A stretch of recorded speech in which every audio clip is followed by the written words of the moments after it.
Assalamualaikum warahmatullahi wabarakatuh. Kami dari kelompok 5 di sini kami akan mempresentasikan makalah kami yang berjudul Metode Ceramah.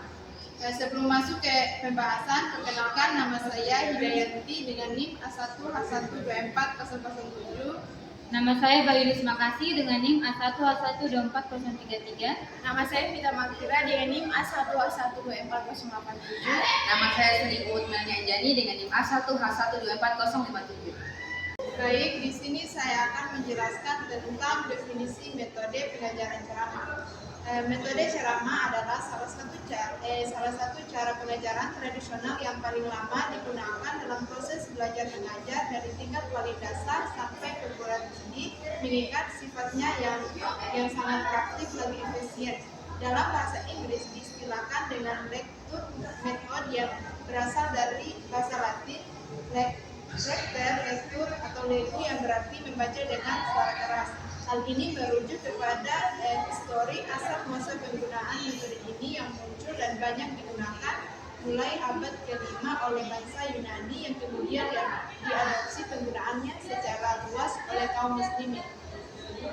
Menurut KBBI, metode ceramah adalah salah satu cara belajar yang menekankan pada pemberitahuan ilmu yang dilakukan oleh satu arah, yaitu seorang guru yang memberikan ilmu kepada peserta didik. Mungkin itu saja penjelasan dari saya. Saya akan menjelaskan materi tentang kelebihan dan kekurangan metode ceramah. 1. Kelebihan metode ceramah. Metode ceramah memiliki kelebihan yang memungkinkan dapat dipergunakan oleh guru pendidikan agama Islam dalam mengajarkan materi pendidikan agama Islam. Yang pertama ada guru harus menguasai arah pembicaraan seluruh peserta didik di dalam kelas.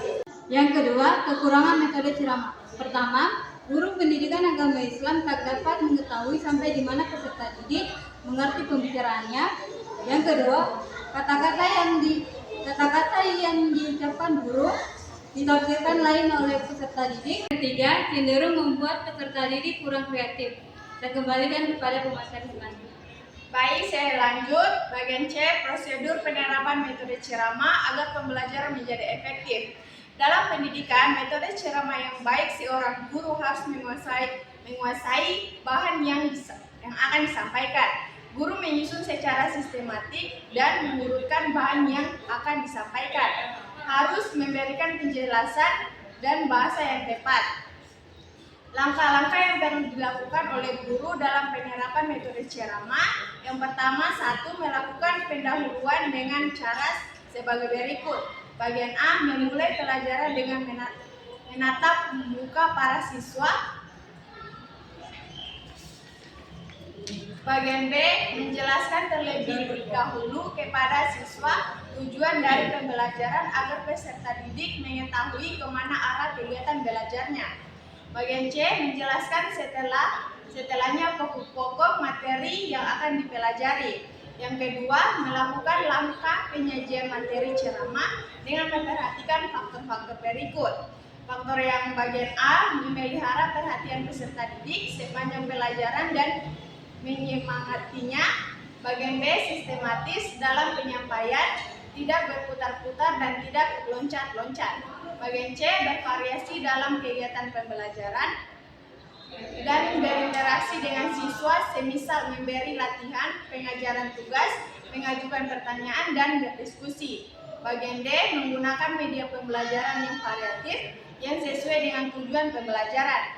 Bagian E, menyampaikan materi dengan antusias dan dengan suara yang lantang dan jelas.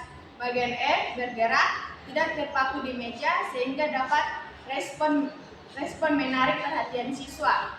Bagian G, hendaknya dihindari penggunaan bahasa yang hanya dimengerti oleh kalangan tertentu.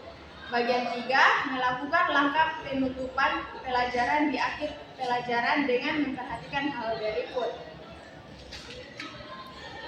Bagian A, mengambil kesimpulan dari pembelajaran yang telah disampaikan yang dilakukan siswa dengan pembimbing guru. Bagian B, memberikan kesempatan untuk menanggapi atas materi pembelajaran. Bagian C, melakukan evaluasi secara komprehensif untuk mengukur hasil pembelajaran dalam perubahan tingkah laku. Bagian 4, langkah aplikasi penggunaan. Yang pertama itu integrasi dengan metode pembelajaran aktif. Untuk mengatasi kelemahan metode ceramah yang cenderung menghasilkan pembelajaran yang pasif, sangat disarankan agar ceramah diintegrasikan dengan metode pembelajaran aktif seperti diskusi kelompok, tanya jawab, atau studi kasus. Yang kedua, penggunaan media pembelajaran yang variatif.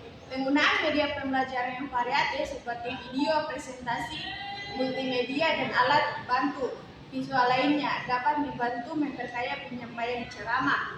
Yang ketiga, pemberian tugas dan umpan balik yang konstruktif. Setelah ceramah, pemberian tugas yang relevan dan umpan balik yang konstruktif dapat meningkatkan pemahaman siswa tentang materi. Yang keempat, fasilitas pengembangan keterampilan berpikir kritis. Untuk mengembangkan keterampilan berpikir kritis, guru perlu mendorong siswa untuk mengajukan pertanyaan, melakukan analisis, dan mengeksplorasi ide-ide baru. Baik, saya kembalikan kepada materi terakhir. Saya akan menjelaskan materi yang terakhir, yaitu D, strategi guru dalam mengkonstruksikan dan menyampaikan materi menggunakan metode ceramah. Setiap guru wajib memahami strategi pembelajaran yang akan digunakan untuk mencapai tujuan pembelajaran. Selain itu, guru wajib memikirkan taktik pembelajaran yang akan digunakan. Dominasi serta prestasi belajar siswa ditentukan oleh pemilihan taktik pembelajaran yang tepat.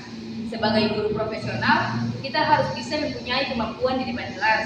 Salah satu keahlian guru adalah kemampuan untuk menyampaikan pembelajaran para peserta didik untuk dapat menyampaikan pembelajaran yang efektif serta efisien.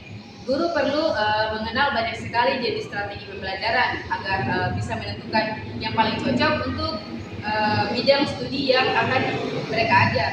Setelah itu, pada penerapan metode penceramah, penerapan yang baik disertai dengan strategi yang tepat sangat mempengaruhi keberhasilan dan penerapannya. Agar tidak terkesan membosankan, guru harus memiliki strategi agar siswa tidak merasa bosan selama pembelajaran berlangsung. Membosankannya atau tidaknya penerapan metode ceramah sangat bergantung pada guru yang menerapkannya. Strategi guru dalam metode ceramah agar meningkatkan motivasi belajar adalah sambil memberikan ceramah, saya menyampaikan motivasi hal-hal positif dalam belajar sekaligus memberikan contoh-contoh konkret terhadap realitas kehidupan di masa yang akan datang, yang tantangannya semakin kompleks. Selain itu, guru harus berusaha mengatur intonasi, suara, serta sesekali menyisipkan humor atau lelucon dalam pembelajaran. Untuk strategi pembelajaran dengan menggunakan metode ceramah, awali dengan kegiatan apresiasi yang di dalamnya mencakup beberapa kegiatan, diantaranya mengajukan pertanyaan terkait materi yang telah dipelajari sebelumnya, memberikan motivasi kepada siswa, serta menjelaskan hal-hal yang dipelajari, kompetensi atau tujuan yang akan dicapai, serta metode belajar yang akan digunakan. Selanjutnya masuk pada tahap kegiatan inti yang di dalamnya